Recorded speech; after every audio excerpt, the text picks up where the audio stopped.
We'll start with The Guardian, leading with the headline, Police examine possible left-wing motive for Widdicombe murder. So the paper reports that counter-terrorism investigators are now examining whether ideological motives, including possible hostility towards Anne Widdicombe's political views or Reform UK, may have been behind the attack. Rather than focusing on the wider political reaction, The Guardian keeps the spotlight on the evolving investigation and the search for a motive.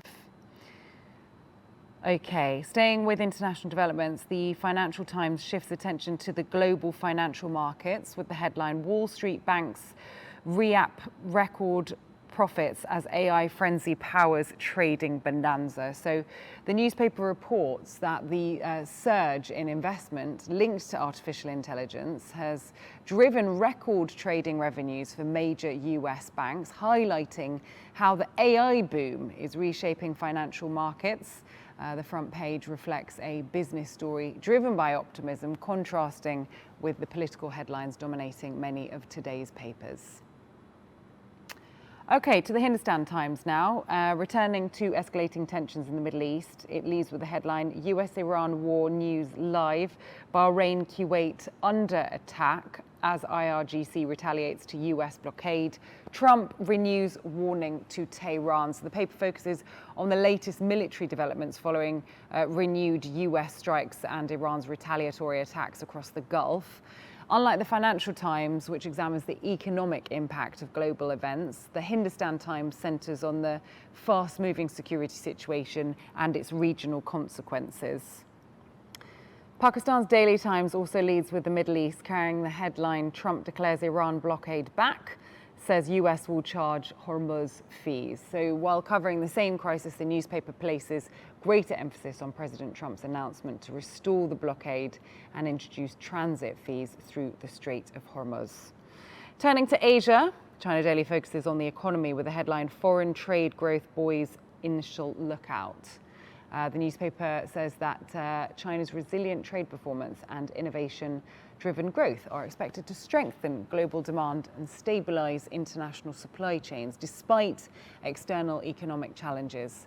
Now, unlike several newspapers focusing on conflict and security, China Daily presents an optimistic economic outlook, highlighting China's role in supporting global trade.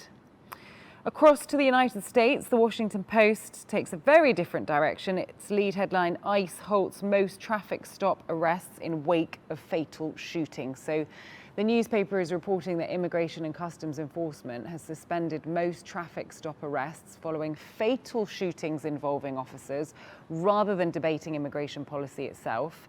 The paper frames the story around changes to enforcement tactics in response to growing safety concerns.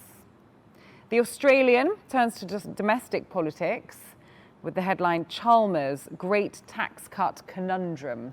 So the paper reports that Treasurer Jim Chalmers faces mounting pressure over how to balance tax relief with the government's broader fiscal agenda. Alongside the lead story, the newspaper also gives significant prominence to Australia's military support for Ukraine, with photographs of Australian troops training Ukrainian forces, adding another dimension to the front page. Finally, let's go to the Dhaka Tribune. Exam despite floods sparks nationwide protests. So the newspaper is reporting that Bangladesh's decision to continue higher secondary certificate examinations despite these widespread floods has triggered protests across the country, with students demanding the resignation of the education minister and the postponement of exams.